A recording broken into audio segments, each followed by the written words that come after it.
Hai, hello.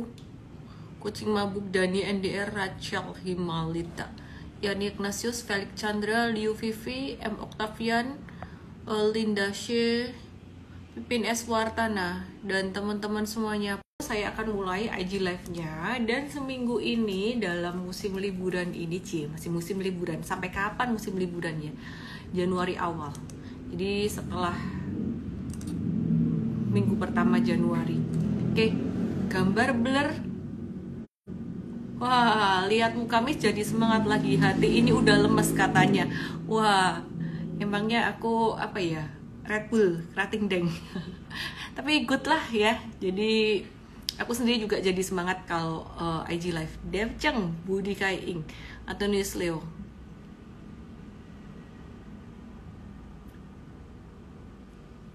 Very good. Oke, baiklah. Katanya Albert Wijaya owner Bian jual 80.000 di harga 13.000. Oh, gitu toh. Baik. Mari kita lihat dari IHSG dulu ya. Judul IG Live malam hari ini. Kayaknya makin banyak aja yang pergi liburan. Teman-teman aku cek yang nggak pergi-pergi. Sekarang mereka udah mulai pergi juga lokal-lokal gitu. Jadi kalau yang dari Solo pada ke Surabaya, ke Jakarta, ke Dieng, ke Bromo dan sebagainya. Baik, kita mulai ya dari IHSG. Kita lihat dulu IHSG di mana. IG live malam hari ini setengah jam aja ya guys ya. Karena aku mau nonton Emily in Paris, abis itu mau bobo. Jadi pengen hibernate nih ya. Oke. Tonton lihat ini IHSG. Kemarin kan sempat naik. Aku kan bilang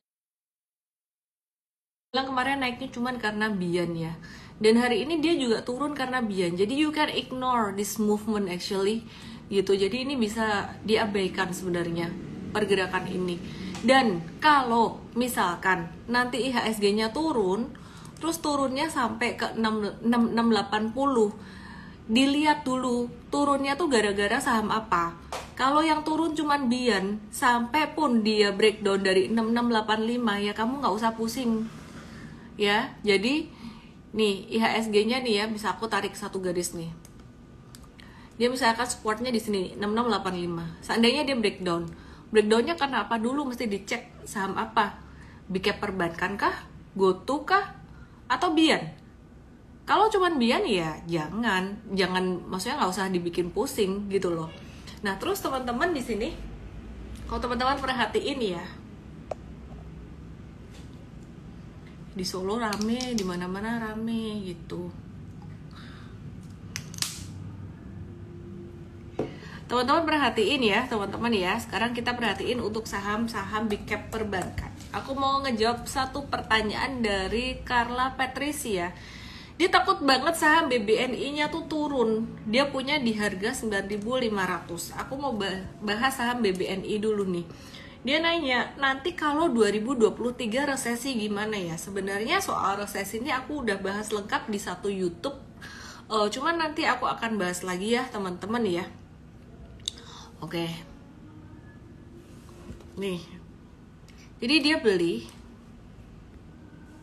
di 9.500. Kalau 9.500 sekarang 9.225. Nah, kalau pegang BBNI baru rugi sekitaran berapa persen nih?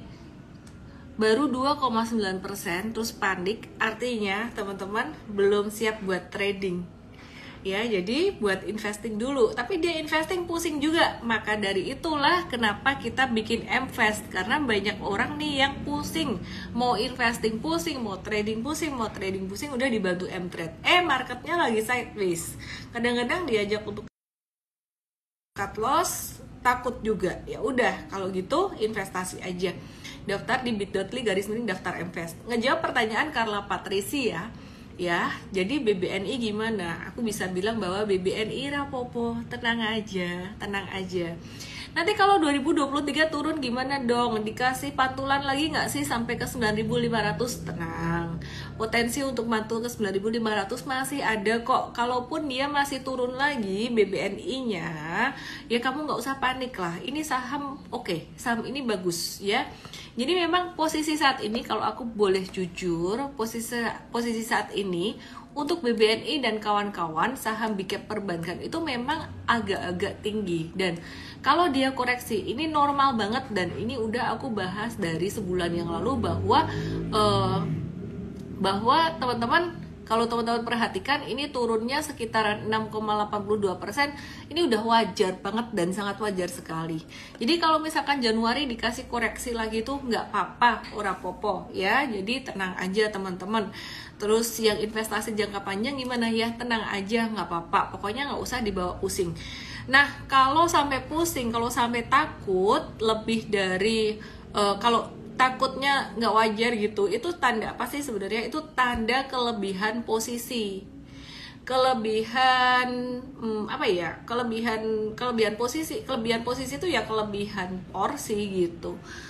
Nah itu sih teman-teman. Terus kalau bicara soal trading sendiri gitu, yang Handaka Wibawa bilang banyak cut loss, ya jelas lah akhir-akhir ini market juga lagi kayak gini gitu. Kalau ditanya, aku bisa jujur jawab bahwa sekarang memang lebih banyak cut loss dibandingkan dengan beberapa bulan yang lalu di akhir ini. Kenapa ya, mau nggak mau gitu loh. Tapi kita mesti ngitung kinerja trading kita tuh paling nggak tuh secara setahun ya, setahun. Jadi jangan benar-benar kayak harian atau sebulan tuh kayak cyclical banget gitu. Makanya kita di morning briefing kita juga kasih tahu bahwa market sekarang lagi dalam kondisi sideways. Sebenarnya definisi bearish itu bukan cuman downtrend, definisi bearish itu sideways pun bearish gitu. Nggak ada suara,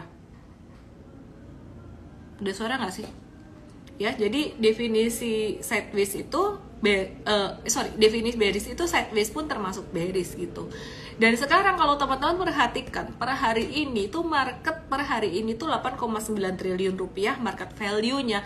Kemarin-kemarin juga sekitaran 6 triliun, ada yang 8 triliun. Jadi sebenarnya tuh gak ada power buat ngangkat saham-saham ini. Bukan berarti dijual-jualin, enggak, tapi memang gak ada yang beli tuh dikit juga. Dan asing ini masih net sell, take profit itu di saham BBRI 123 miliar, BCA 39 miliar, makin kecil gitu, makin kecil net sale-nya. By the way guys, ini kayaknya IG live malam hari ini nggak gitu lama ya gitu. Tadi malam aku kurang tidur, bukan karena nonton Netflix kemalaman, tapi just kurang tidur aja karena anjing aku tuh bobok di tengah-tengah aku gitu, dan dia ngorok berisik banget gitu.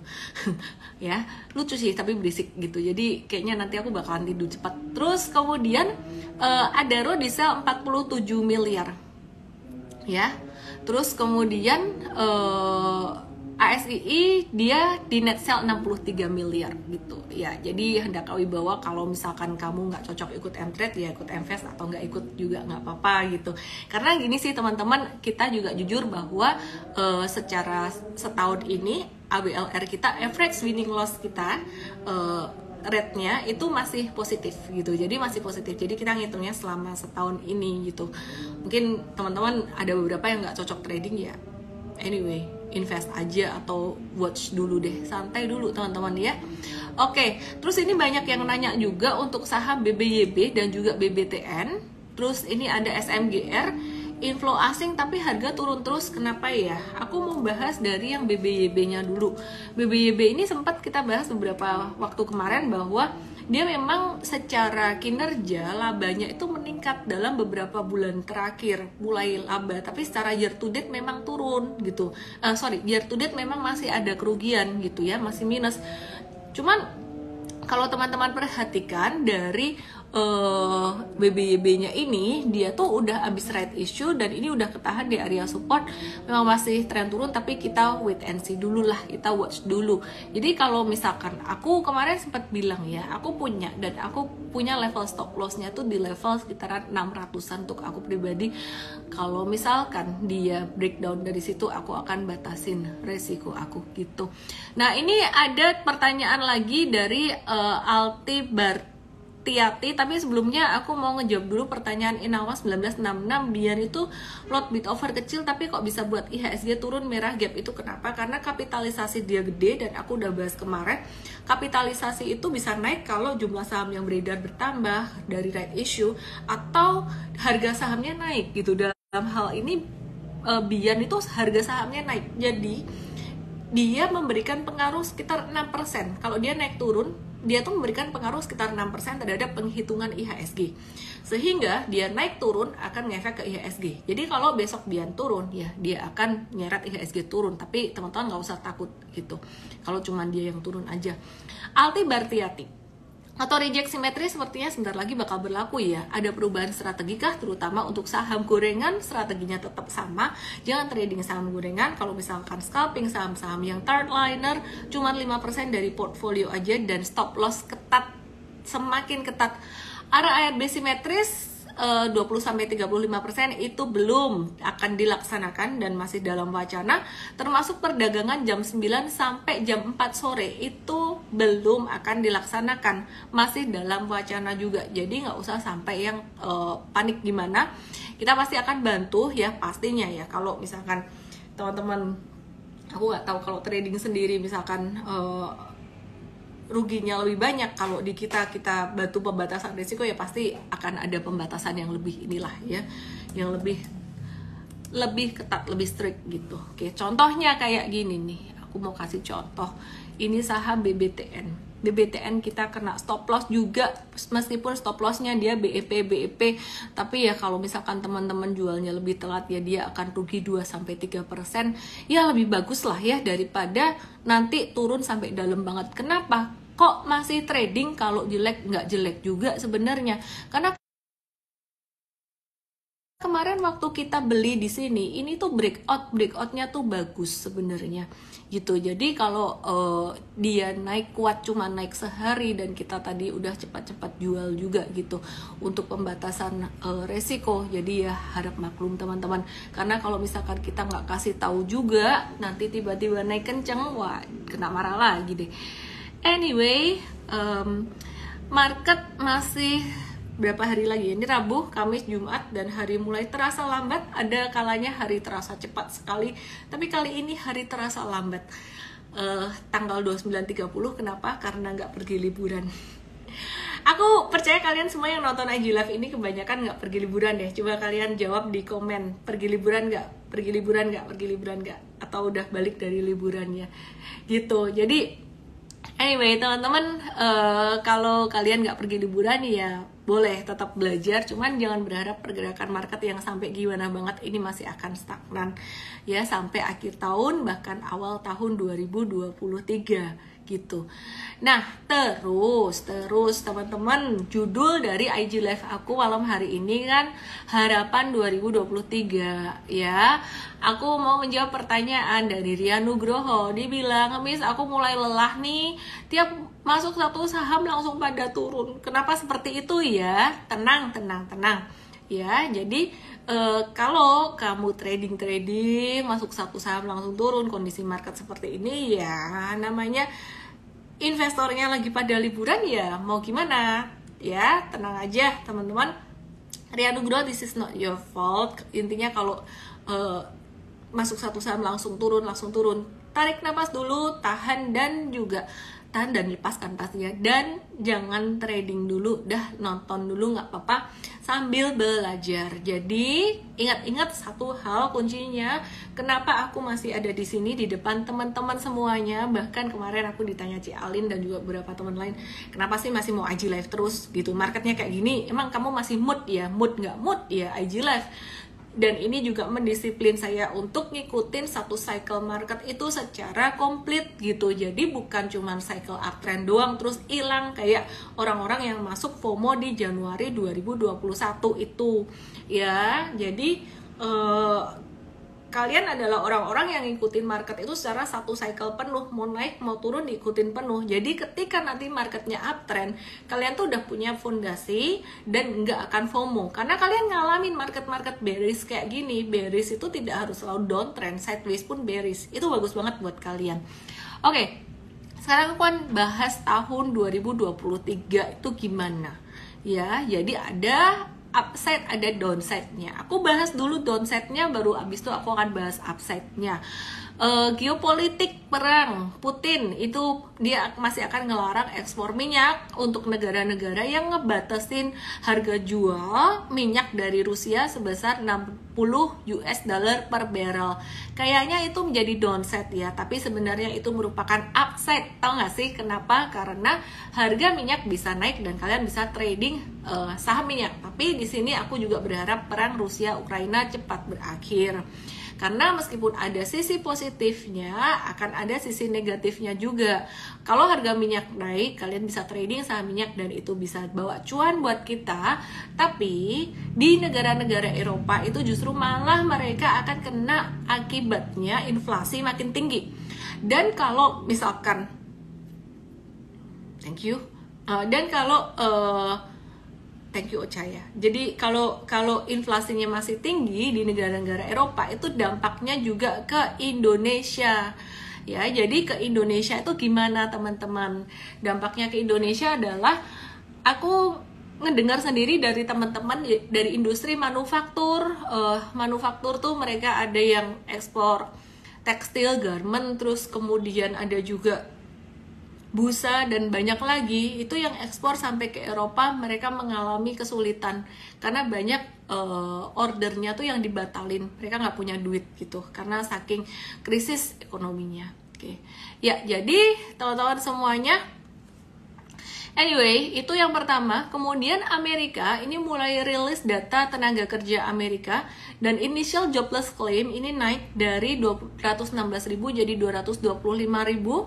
Kemudian 213.000 yang continuous jobless claim jadi 225.000. Berdampak pada kenaikan suku bunga yang negatif pada ekonomi gitu, negatif pada pasar saham. Tapi kalau dibilang kenaikan suku bunga sendiri sebenarnya akan mulai flat pada April 2023. Jadi puncaknya di Maret 2023. Jadi kalau kalian nanya ini bakalan sideways sampai kapan? Mungkin Januari akan ada activity dulu nih, masa nggak transaksi sama sekali gitu ya. Jadi Januari pekan kedua akan ada activity, tapi setelah itu ada kemungkinan market akan sideways lagi. Ada tantangan suku bunga itu sampai sekitaran bulan Maret gitu. Bulan Maret 2023 sekitaran 4,8%. Sekarang itu di 4,3% suku bunganya. Tapi setelah itu April dan seterusnya akan flat sampai akhir tahun, dan itu merupakan satu hal yang bagus teman-teman ya. Satu hal yang bagus. Oke. Nah, terus kemudian dari Indonesia sendiri ada satu hal yang positif juga, pemilu presiden dan kepala daerah di tahun 2023 sampai September sampai November 2024 ini akan jadi katalis positif, di mana akan ada belanja negara akan ada belanja sektor konsumsi, rumah tangga, pertumbuhan rumah tangga itu akan sangat bagus sekali, dan arah politik itu akan pro growth gitu. Terus kemudian subsidi akan menjadi salah satu prioritas dari pemerintah. Terus kemudian perputaran ekonomi dari anggaran pemilu itu akan mendorong konsumsi. Terus kemudian menurut survei pertumbuhan ekonomi Indonesia itu, jadi yang nanya tentang tahun depan resesi atau enggak ini terjawab sekalian ya. Pertumbuhan ekonomi masih akan naik 5% tahun depan. Kalau ditanya definisi resesi adalah pertumbuhan ekonomi itu negatif selama 2 kuartal atau 2 kali 3 bulan atau 6 bulan ya. Jadi berturut-turut 3 bulan tapi 2 kali berturut-turut gitu. Tapi masih bertumbuh Indonesia sekitaran 5% kalau dibandingin dengan pertumbuhan ekonomi dunia itu 2,7 sampai 3%. Kalau misalkan ditanya nih, Eropa bakalan masih resesi nggak? Selama Putin masih kayak gitu, ya masih akan bisa resesi.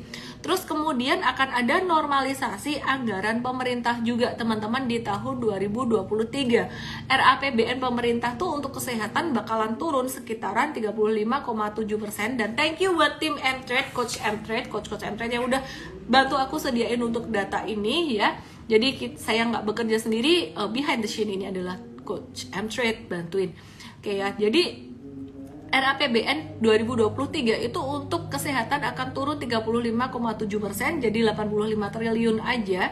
Dan memang RAPBN ini masih banyak untuk subsidi energi dan juga untuk harapannya ke depan untuk sektor infrastruktur juga dan manufaktur gitu. Infrastruktur sih ya. Oke, jadi teman-teman ada positifnya, ada negatifnya yang tadi saya bahas. Kemudian ada dampaknya untuk potensi pelemahan ekonomi secara global ya, itu akan dibahas di morning briefing besok, di mana sektor consumer good dan utilities itu masih akan diuntungkan. Oke. Terus teman-teman, ada yang menarik dari saham BSDE. BSDE aku mau update ya. Aku bahas saham BSDE dulu ya teman-teman ya. BSDE ini kalau teman-teman perhatikan, dia tuh PT Paraga Artamida pemegang saham dan pengendali grup Sinarmas, PT BSDE ya. Ini si PT Paraga Artamida, dia tuh beli saham BSDE sebanyak 165 juta di harga 1098. Tanggal transaksinya 15 sampai 21 Desember. Sekarang kita lihat 1098 itu di area mana sih kalau di chart? Mari kita lihat ya. Oke, 1098 masih lebih tinggi daripada harga sekarang. Harga average-nya dia 1098. Artinya bertahap, berarti dia belinya tuh dari atas ini sampai di bawah ini dia masih beli, dan harga sekarang masih di bawah harganya si PT Paraga Artamida. Dan ini merupakan satu hal bagus teman-teman, karena artinya ada buyback dari pemegang sahamnya BSDE. Kalau mereka mau beli sendiri ya itu artinya satu hal yang menarik. Terus kemudian, dan valuasinya masih murah juga ya. Aku update juga untuk saham beli-beli, dan dia ngebentuk pattern pennant sampai saat ini belum ada rekomendasi beli, tapi sudah cukup menarik untuk emiten ini ya. Jadi dia merupakan kalau dibandingin GoTo dan kawan-kawan ya, dibandingin e-commerce lain Bukalapak dan Lazada, dia punya take rate itu paling tinggi. Take rate itu sebenarnya ya yang penghasilannya e-commerce tuh take rate, bukan TPV dan lain-lainnya. Nah, kalau take rate-nya si beli-beli ini dia paling tinggi dibandingin yang lain. Take rate-nya naik dari 3,4% di 2021 September, sekarang 4,5% dalam masa kondisi seperti ini. Ya, terus kemudian itu di September, di Desember bakalan naik lagi karena Nataru. Terus kemudian TPV-nya si beli-beli ini dia naik 105% secara tahunan. Tapi tetap harus diperhatikan take rate sih. Nomor satu take rate ya. Jadi anyway teman-teman, itu satu hal yang cukup menarik. Idris Mars, call hold sampai kapan nih? Kita nggak nge-hold call. Call itu banyak yang kita udah jual, tapi kita sekarang lagi nge-watch lagi karena memang harga call-nya udah mulai naik gitu. Francis kayak ini buyback belum tentu naik, banyak yang buyback tetap diam aja sahamnya. Bener sih, tapi tetap dipantau aja teman-teman ya, karena aku rasa akan terjadi rotasi sektoral ke sektor itu. Thank you Meli MM. Anyway ya, gak ada yang bisa kasih 100% cuan terus ya, tapi ya kita mencoba untuk selalu kasih yang terbaik buat teman-teman dalam setiap season. Oke ya. Terus kemudian Harum tuh kemarin aku udah bahas sebenarnya. Terus menjelang pilpres, apa ada emiten tertentu yang akan perform lebih ke consumer good ya.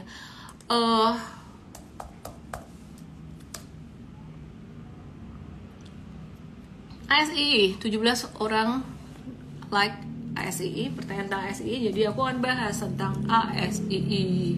Mari kita lihat ASII, Astra International. Besok di M-Trade akan dibahas sektor consumer good yang jadi pertanyaan teman-teman hari ini. Nah ini ASII beberapa hari ini dia ketahan di area supportnya 5.600-an ya. Just wait and see teman-teman ya. Volume perdagangan kecil dan ini normal, semua saham juga volumenya kecil gitu ya. Jadi teman-teman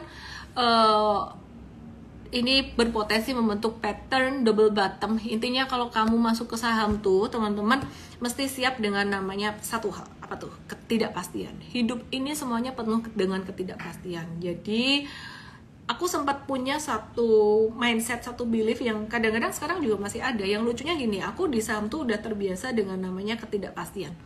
Tapi aku tahulah di saham tuh mesti gimana, what to do, aku udah ngerti. Dan ada rumusnya sebenarnya untuk membatasi resiko di market gitu ya. As simple as modal yang dimasukin sesiapnya dengan resiko kita.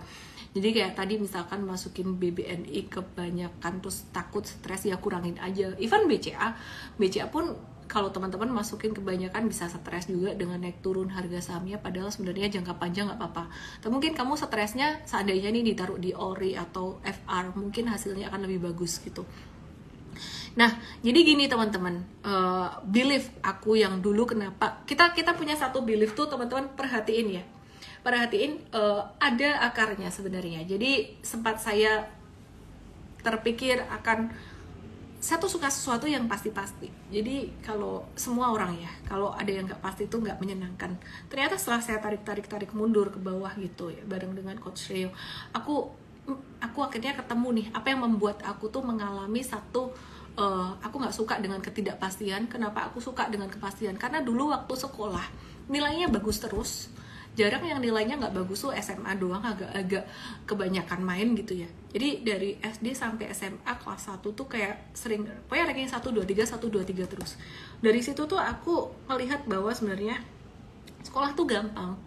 Tinggal ngapalin rumus, latihan soal, atau kalau yang pelajaran apalan ya tinggal just apalin aja gitu.